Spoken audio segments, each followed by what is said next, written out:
So at 35, I believe you said this process came to an end. And obviously I'd like to talk with you about that, because I think just the idea itself these days is somewhat controversial. That yes, there is it is. And to the spiritual search. It is controversial, and I understand why it would be controversial. And I would even go so far as to saying that it comes to an end it did come to an end in a very definitive way. And what came about as a result, and what's come about in the dozen or so years since, has been something brand new, yet at the same time not nullifying in one iota the fact that the whole thing did come to an end. So it's almost as if a new life started, one that was so comparatively different that you can't even compare it. And I mean, I can't even remember in many ways what it was like to live the way that I lived prior to 35. So in that sense, I have no trouble saying that something came to an end. Yet on the other hand, I also understand why there's a lot of flack that comes to saying something like that. And I really do sympathize with that. And I really do, in many ways, kind of agree, because it's not one thing stops and then nothing else happens. It's almost more of it's not an either or, it's a both and.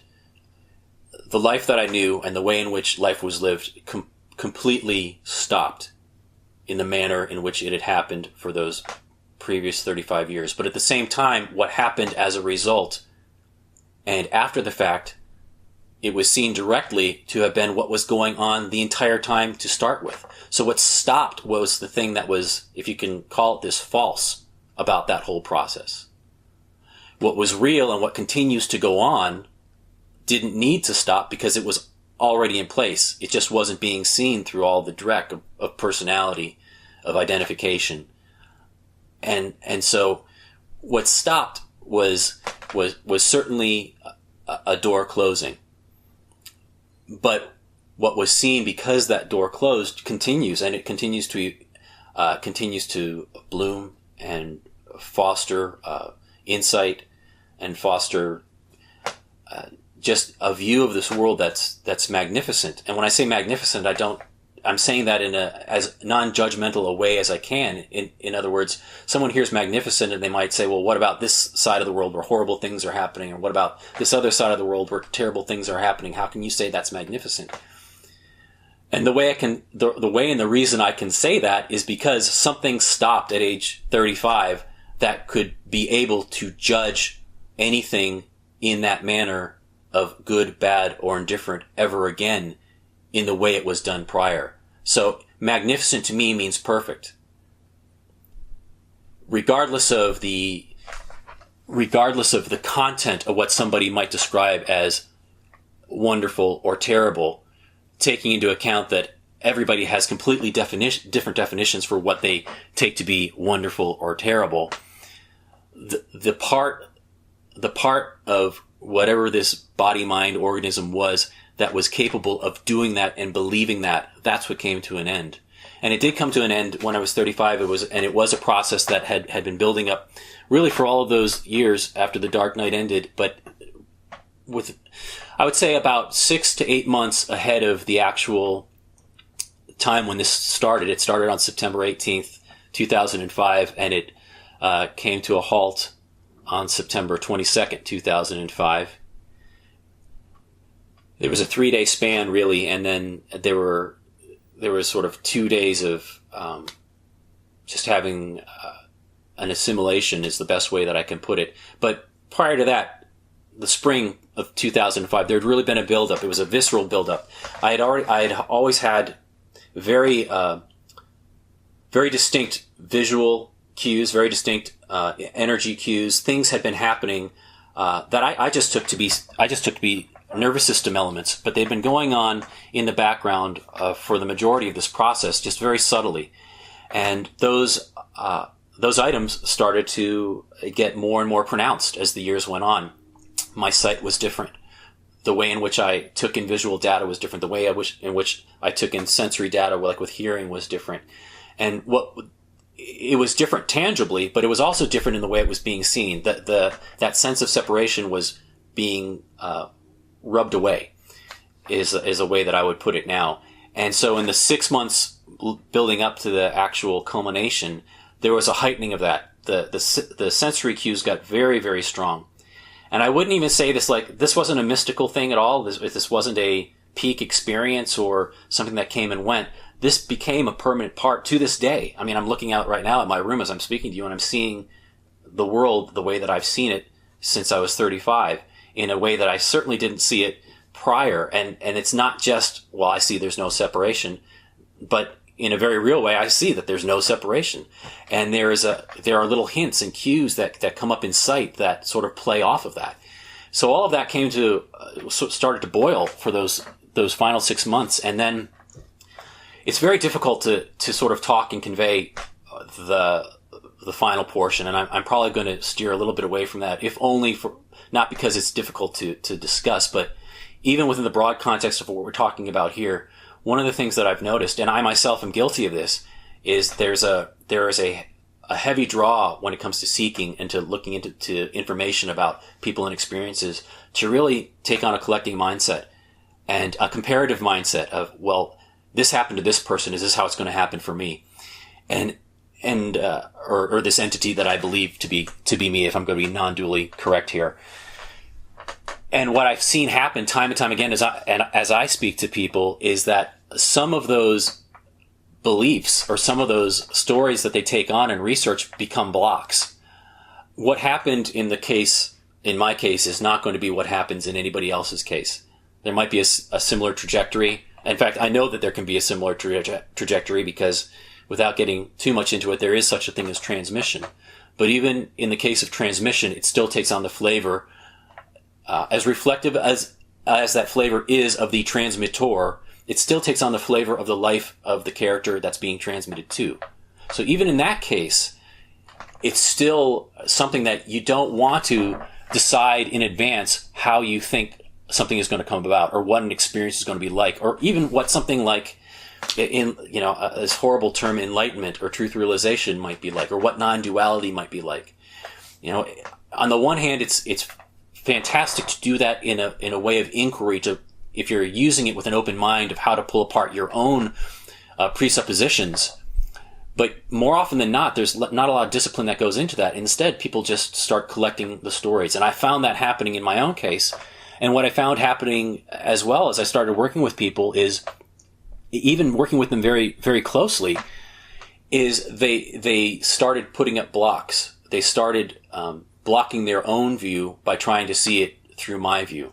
So what this boils down to is, I can say that during that last portion, it became entirely clear, directly, having nothing to do with anything I thought I was or anything I thought I knew before, from a completely objective outside source. And I'm using the word outside source now to try and put this into a context of words, that something was pulling a trigger. And what that trigger was death. I had never, before that point, thought that it was even a possibility that someone could face the experience of death while remaining alive. And that's exactly what happened. And in this case, it was happening automatically, but you have to be complicit in it. In other words, there was an element of the universe, as automatic as this entire game is, and as automatic as the view is, and as automatic as the narrative is, there was an element of the universe, if only to show directly that you've never been in control, that asks for you to participate, if I can put it in those horrible terms. The absolute has no human characteristics. But the best way I can put this is, an invitation was given, and that invitation was to surrender. And to surrender without knowing what was going to happen, to surrender without having any knowledge whether I would come out of it on the other side whatsoever, or how I would come out of it on the other side, or if I would come out at all. In fact, it became very clear that I very well might not.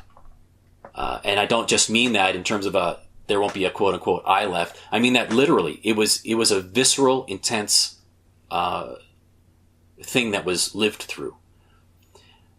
And that I fully own up to the fact now, many years later, that highly colored the way in which I describe these things after the fact, because I felt really strongly about, someone can read Ramana Maharshi, and not in any way, shape, or form am I sitting here saying that this was what happened to Ramana Maharshi, but I understand how someone could read his account of death and not take that personally, and not say in their own inquiry, well, what happened to the master is going to happen to me. Because until you've got that bony finger staring you in the face, pointing right at you, you don't know what's going to happen. And you almost have to have the universe corner you like that to be able to let go and let down all of the guards necessary for you to stop seeing through the faulty filters you've been looking through your entire life. So my summary of that 5-day process was that I had that bony finger in my face, and it wasn't letting up until all of the guards were let down. And once all of the guards were let down, suddenly the vista opened up. And I was able to see what had been in front of my face the whole time, which was, David is just an idea. And not even some stripped down Neo-Advaita, you are just an idea of yourself. I mean, that is a part of it. The irony of Neo-Advaita, or Advaita in general, is at the heart, it's completely right. But it's been turned into this entire mind game that people get caught in. But what they're pointing at is right. And that's what was seen, that there was no David. This entire thing is happening automatically. And even what's taking it in isn't something that's a body or an intelligence. It's literally a show being taken in by itself. And at least in the case of this particular character here, the only way that was able to finally be seen was for death to come about. And it literally, in many aspects, I think it's as close as what death can feel like and be like while still remaining alive. I was waiting at any moment to completely be gone. It really felt that imminent. And in a lot of ways, on the other side of it, it is what happened. It's just that the body kept going, and everything kept happening automatically. And I found myself still moving automatically and looking around at this magnificent as in perfect world. I was able to see with these eyes clearly for the first time, hear with the ears clearly for the first time. And it had nothing to do with David hearing or David seeing. It was just the entire universe was being taken in, with nobody there to take it in. And the 2 or 3 days after the culmination, it just sort of, there were some visceral experiences that went along with it that would fall into the category of peak experiences that were not important and ultimately not even a part of the process. They were almost like side effects. They all started to die away, and what I was left with was the view, and it's the view that's remained ever since. And I need to talk real briefly about that view that's remained, because it is a little bit different from how the maps that we've been discussing so far portray it.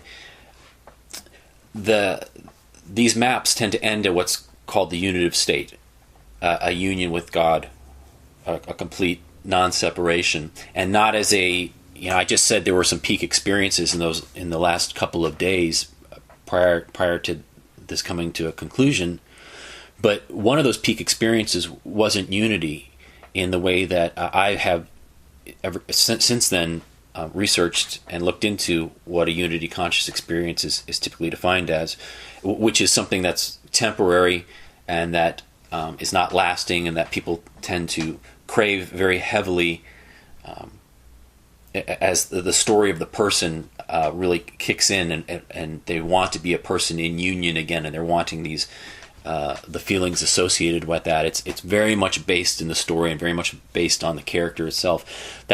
While there were some peak experiences, the unity was not one of them. What happened instead was unity came about, but in the way that I've since discovered that these particular maps that I was in the trajectory of followed more of this state of unity, in which it wasn't a come and go thing. In other words, it didn't have the didn't have the same longing after it left. It didn't have the same temporary aspects. Instead, at the end of these maps, when a person is in this experience of union, this ongoing experience of union, there is a solidness in terms of it not just leaving as a peak experience. There is a view that's carved into place, and something that does not go, and it appears to be permanent in terms of it doesn't seem like it's going to go away. Now, the first thing to say about that is that state of union that I've just described, that in and of itself is not the end of the trajectory. It might seem as if it's the end of the trajectory if you're just reading accounts of religious who've run into this, or even saints who have run into this, because it seems to go on for the rest of their lives, and yet it isn't. It isn't the final. It isn't the final outcome. In my particular case, that unitive state lasted what would seem like a brief unity consciousness experience. It only lasted a few days. But the difference was, once it left, something else entirely happened. And that something else that happened was a complete falling away. It's in essence the condition that I've pretty much been in ever since. It was seen that very directly and without a doubt that there was nothing outside or in. It's like a view of non-duality that's just, it's obvious within the story and the universe as it's coming up, as it's arising, but it's instantly seen through, and it's seen as totally void of any substance whatsoever for there to be in union with, let alone a subject or an object for whom that union could take place.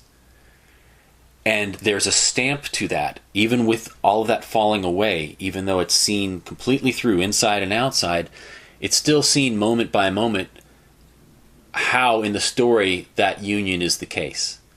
But the moment that it's seen, it's wiped out, in essence, by the fact that nothing is there, inner or outer, and there's nothing not only to be in union with, as I said, but the entire thing is just one arising phenomena, experiencing that experience devoid of any sort of subject or object. And now so there's a couple of things that was different there. That first of all, that the unity part of it, when I look out still to this day, that can be seen in a flash. It isn't something that left. It isn't something that vanished, like in a unity consciousness peak experience that would come and go and that was longed for. There is no longing for it. That stamp is there. But after about 3 days, like I said, that whole conglomerate completely fell away. And so, since that point, in all the decade plus since, it's been seen that these descriptions of unity consciousness that are seen as the end of this road or the end of this map in a lot of the ways that they're set up within the church or within mystical writings within the church isn't the case. Unity is not where the road comes to an end. I do not know, again, why it was such a brief period of time. Again, time lengths seem to be kind of, I don't want to say arbitrary, but there is a definite variety in them. And it took a while for me to realize, in doing research and just seeing, as the years were passing, that this certainly was something that I was not necessarily encountering very often in the literature, even in accounts where the unitive state fell away that I have run into. It's been after it had lasted for a much longer time than what I experienced with it. So maybe it's chalk it up to the infinite variety, grace, the conditions being such, like I said, since this was going on for so many years in advance. I don't know the answer to why that was so short, but I feel it's important to point out because of the way in which it differs slightly, or seems to go a little bit further than some of the or many of the maps that are in place within the tradition that I came from. Could we? I struggle with the word to use myself that's not filled with secondary meanings, if you will, enlightenment, awakening, yes, cosmic consciousness. All these words seem right. to miss the point. Would you call it the death of illusion? I would call it the death of the one who cares. I think that's the best way I've ever heard it put. In other words, there was a system in place that was stirring up by identifying so heavily with the outside data and the outside story and the outside elements. It was stirring up this dust storm, and that dust storm is what everyday people would take to be, their neurotic thoughts, their anxieties, their fear. And what that death really was quite literally going to the other side of that fear, letting that fear overtake you, not pushing it away with every ounce of your strength, because the majority of our lives are spent pushing that fear away with every ounce of our strength. And we don't realize that that's what we're doing because we've been doing it so long and it's so built into our programming. So to allow that fear to have its chance to just finally show up, say its piece, and go away, you end up on the other side of that fear. And by ending up on the other side of that fear, you see what's been causing it all along, which is everything. It's the makeup of the entire illusion and what sustains the illusion, and you as well, what you have taken to be yourself and what is truly yourself, which does not have an I identity in the way that you believe it to be prior to that. So I really, the words enlightenment can mean a lot of different things, and in different maps and models, they do mean different things. Cosmic consciousness also has multiple meanings. Neither of those things in and of themselves would be what I would call this. I don't even mind too much the word transformation, although it makes it sound kind of like a B movie in a way. But in a sense, that's also wrong because, again, the base borderline element that is being seen directly now was always in place. If there was a transformation, it was to the stuff that was in the way. I think one of the other good ways that you could probably approach it is, I've heard it called your natural state of being, sometimes the ground of being. But even that's not quite getting to it, because that's pointing to more of a witnessing level. Whereas once you've seen totally through it, you've left. Even this is something that I will say.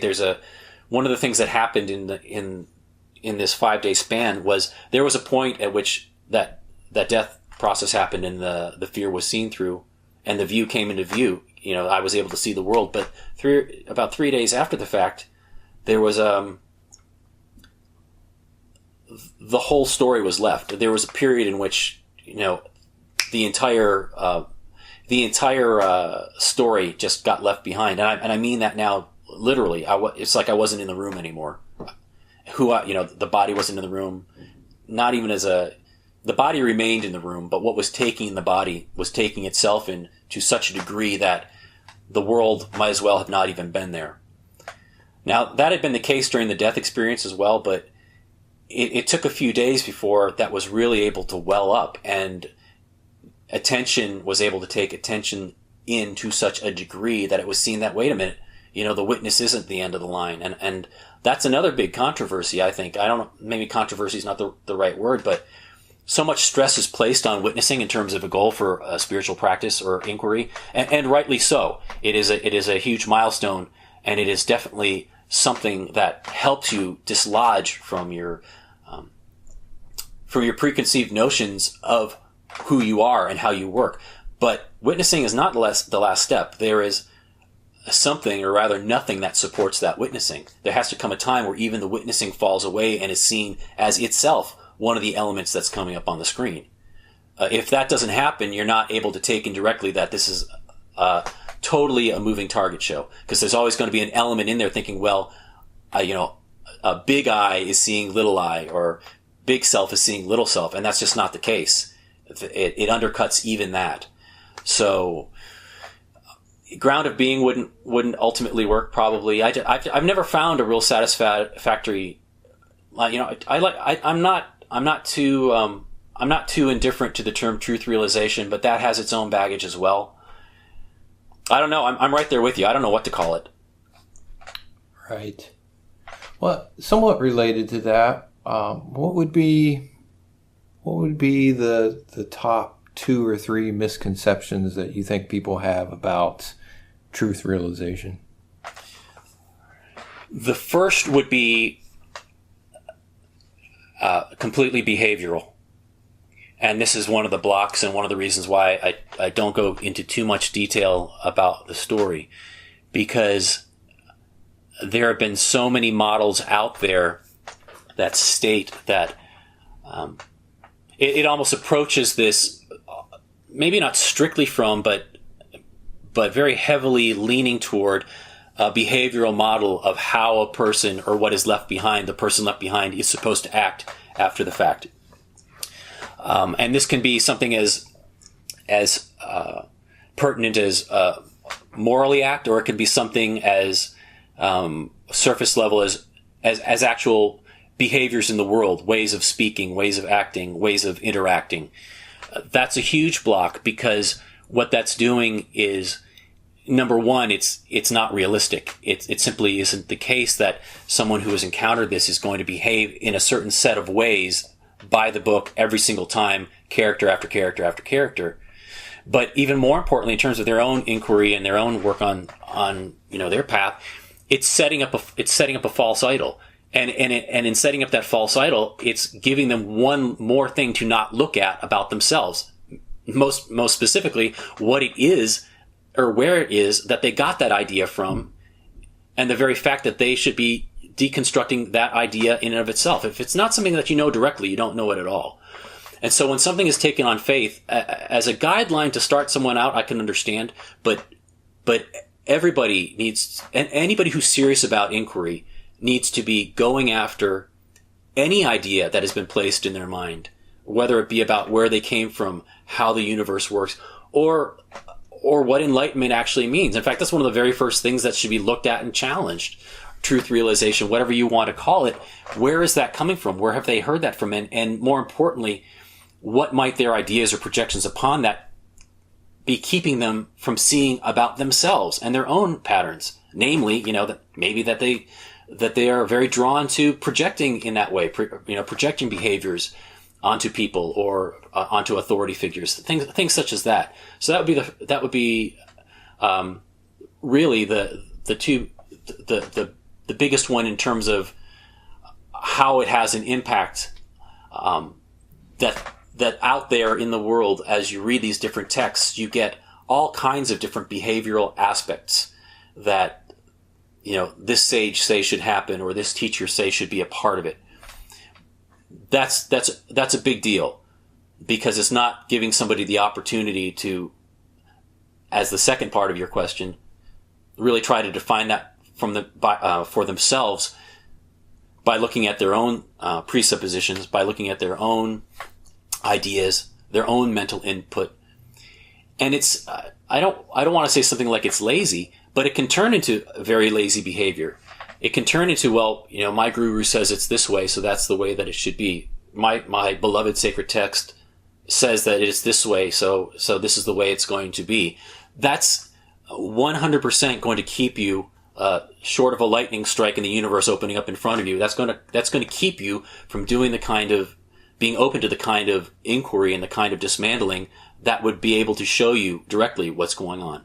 Now, that said, the caveat is the universe can come to somebody regardless of anything I say or any path out there, or even regardless of anybody's preconceived notions.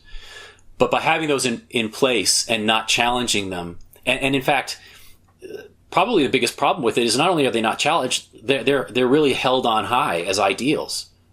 And people then go and try to reach for these ideals, not only because they might find them beautiful, or because they feel compelled to, because their social group or their spiritual group says that they should, but maybe also because they're setting themselves up to fail.